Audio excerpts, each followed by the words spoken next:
जो मकबूजा जम्मू कश्मीर में भारतीय फ़ौज ने एक नया ऑपरेशन महादेव शुरू किया, उसके ऊपर हम बात कर रहे हैं। और जो पी चिदम्बरम ने इसका सवाल उठाया अपनी सरकार के ऊपर पाक इंडिया जंग के हवाले से पहलगाम के ऊपर।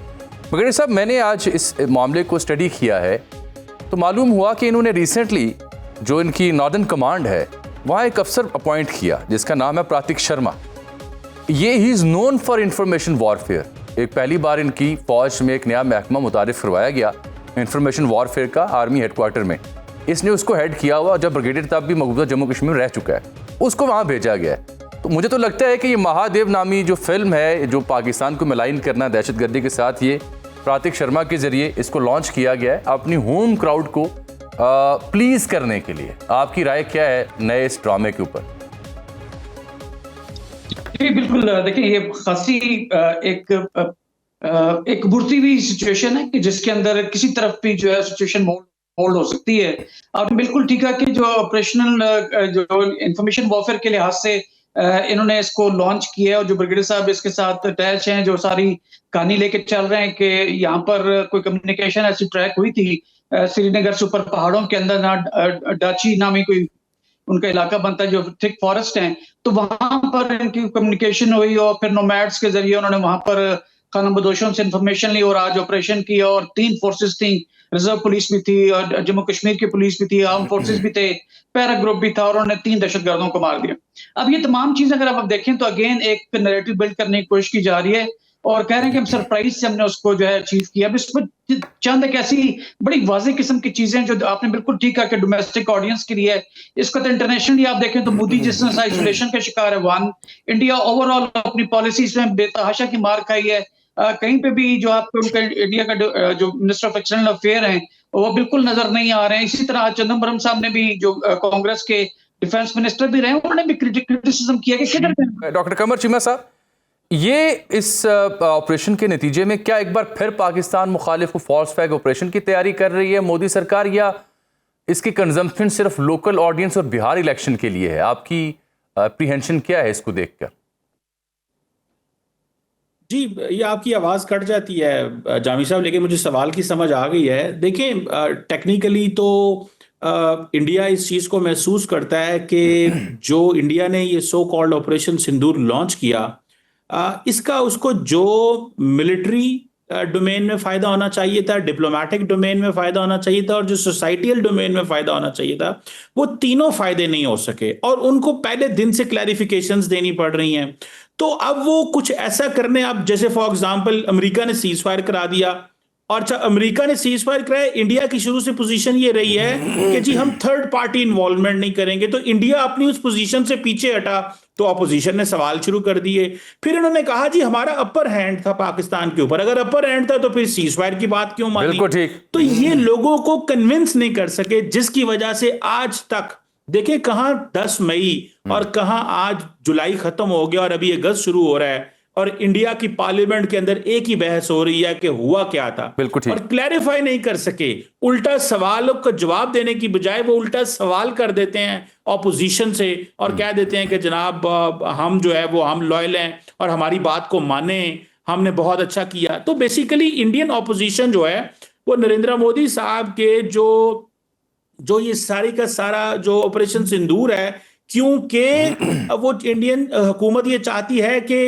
इससे इलेक्टोरल गेन्स हासिल करें, इस गेन को रोकना चाहते हैं, क्योंकि वो कहते हैं जी आपके दौर में ही पहलगाम होता है, आपके दौर में ही पुलवामा होता है, आपके दौर में ही सारे के सारे वाकयात होते हैं, आप ये क्यों होता है और क्या वजह क्या है और हमें एक्चुअल आप कश्मीर की सिचुएशन क्यों नहीं बताते और आप दिल्ली से कश्मीर को क्यों डील करना चाहते हैं? सो मेरा ख्याल है कि ये सवालों के जवाब ना होना और फिर जिस तरह बाहर का इलेक्शन की बात कर रहे हैं, इस तरह इनके राज्यसभा के भी इलेक्शन होने वाले हैं, इनके वाइस प्रेसिडेंट का भी इलेक्शन जो है वो मुतवक्की है कुछ दिनों में। सो सवाल ये है कि जवाब नहीं दे पा रहे इस वक्त, अपनी अवाम को नहीं जवाब दे पा रहे। मीडिया को तो कंट्रोल कर लिया, मीडिया को तो आपको पता है जामी साहब गोदी मीडिया कहा जाता है, लेकिन सवाल यह है कि मीडिया के अलावा आप डिजिटल मीडिया को कैसे कंट्रोल करें? और ऑपोजिशन बोलती है और फिर मजे की बात यह है कि ये जो अमेरिका के सदर रोज, जो आपने सवाल पहले किया, वो रोज कोई ना कोई पॉइंट छेड़ देते हैं और कह देते हैं कि जी मैंने हेल्प की भारत और उसका जवाब नहीं होता मोदी साहब के पास। फिर जिस तरह पाकिस्तान की आर्मी चीफ को वेलकम किया गया अमेरिका में, पाकिस्तान के फॉरेन मिनिस्टर को अमेरिका में वेलकम किया गया, पाकिस्तान के जो आर्मी चीफ चाइना में जिस तरह गए, सेंटकॉम के चीफ पाकिस्तान आए हुए थे, तो बेसिकली ये इनसे हजम नहीं हो रहा कि हम तो पाकिस्तान को आइसोलेट करना चाह रहे थे और ये मेन स्ट्रीम होते जा रहे हैं और मिलिट्री डोमेन में भी इन्होंने हमें नुकसान पहुंचाया। तो बेसिकली वो और ये सारा टाइम क्या कर रहे हैं, 11 साल से एक ही कोशिश है पाकिस्तान को आइसोलेट करना है, और आज इनकी कोशिशें देख लें कहां पे हैं कि दुनिया का। अच्छा ब्रिगेड साहब ये जो कुछ हुआ पहलगाम के बाद, पाक इंडिया जंग जिस तरह से तैयारी गिरे, फिर उन्होंने उसको एक्सेप्ट भी किया, और अब ये एक नया ऑपरेशन दहशतगर्दी के खिलाफ मुबैना तौर पर 3-4 लोगों के मारने की कहानी भी उन्होंने बनाई है। इंडिया टुडे ने ऐसी स्टोरी लिखी हुई जो लगता है किसी बॉलीवुड फिल्म का स्क्रिप्ट है। मैं आपसे समझना ये चाह रहा हूँ कि जो कुछ अभी हुआ मई में और अब तक जो एम्बैरेसमेंट हुई इंडिया को, उसके बाद उसको देखते हुए आपको लगता है कि अगेन इंडिया पाकिस्तान के खिलाफ कोई दोबारा से हमले की पोजीशन में है, कर सकता है, या ये मकबूजा जम्मू और कश्मीर की हद तक ही महदूद रहेगा मामला? देखिए, डेवलपमेंट जिस तरह से जा रही है, लगता है कि इंडिया दोबारा से अपनी हिम्मत मिटाने के लिए शायद फिर दोबारा से कोई मिस एडवेंचर करेगा। इसकी क्यों मैं ऐसे कह रहा हूं, क्योंकि इस पे जो 3 सो कॉल्ड दहशतगर्द मारे गए हैं, उनमें से एक के पास सो कॉल्ड पाकिस्तानी पासपोर्ट भी निकल आया है, एक के पास सैटेलाइट फोन निकला है जो ISI से बात कर रहा था। ये वो चीजें, 2 ऐसी चीजें जो मीडिया के जरिए फैला रहे हैं, ये पाकिस्तानी स्पॉन्सर्ड टेररिस्ट थे। अब उनसे मिलने वाले जो वेपन्स भी आप ले लें तो 17 वो ग्रेनेड्स दिखा रहे हैं, इनको एनर्गा ग्रेनेड्स बोलते हैं, जो बेसिकली राइफल के नीचे लगते हैं। तो एक क्लाशनकोव के नीचे और M4 कार्बाइन के नीचे ये ग्रेनेड जो है लगते ही नहीं है। तो जब वो कहां से उनके पास मिल रहे हैं? थिकली फॉरेस्टेड जो है वो एरिया जहां पे ये दहशतगर्द मारे गए, और उसी में आप दिखा रहे हैं कि आपकी स्टील की एक प्लेट है और एक चम्मच भी है, और उसके ऊपर तिकोना उन्होंने वो कवर रखा हुआ है कि वो साए में वो लेट सके वो दहशतगर्द जो थे। तो हर तरीके से एक मिसमैनेज किस्म का फॉल्स फ्लैग ऑपरेशन दोबारा से है, लेकिन पाकिस्तानी पासपोर्ट का नाम लिया जाना इस बात को वाज़ेह तौर पर इंडिकेट करता है कि इसकी बेस के ऊपर एक नई स्टोरी डेवलप की जा सकती है, जो ना सिर्फ कश्मीर के अंदर बल्कि दीगर इलाकों के अंदर लश्कर तैयबा का नाम बार बार ले रहे हैं, जैश मोहम्मद का नाम ले रहे हैं, उनके ठिकानों पे या जहां पे उनकी मस्जिदें हैं, या अब तो खैर वो डिसबैन हो गई हैं और एग्जिस्ट भी नहीं करती हैं, लेकिन उनकी परसेप्शन के हिसाब से अगर ये अहमदपुर शर्किया या फॉर दैट मैटर। बिल्कुल ठीक, बहुत बहुत शुक्रिया ब्रिगेडियर राइड अहमद सईद मिनाज साहब इस मामले पे गुफ्तगू कर रहे थे। हम आपको इंडियन मीडिया का जब जायजा लेते हैं और उनकी जो ग्रैंड स्कीम है नरेंद्र मोदी सरकार की, उनकी फौज की, उसको समझें, तो ये हम आपको प्रेडिक्ट कर सकते हैं कि आप आने वाले दिनों में चंद घंटों में देखेंगे कि कैसे महादेव नामी ऑपरेशन के नाम पर जो फिल्म लिखी जा रही है,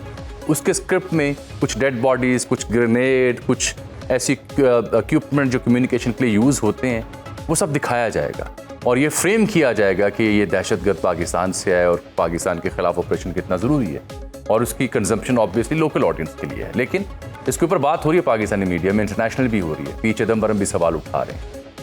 इंतजार रहेगा, आपसे मुलाकात होगी अगले प्रोग्राम में, तब तक के लिए अल्लाह हाफ़िज़। बाखबर रहिए हर जगह हर वक्त बर वक्त। अभी सुनो न्यूज़ का YouTube चैनल सब्सक्राइब करें और बेल आइकन पर क्लिक करें और जानिए मुल्की और गैर मुल्की हालात व वाक़यात यकीन के साथ।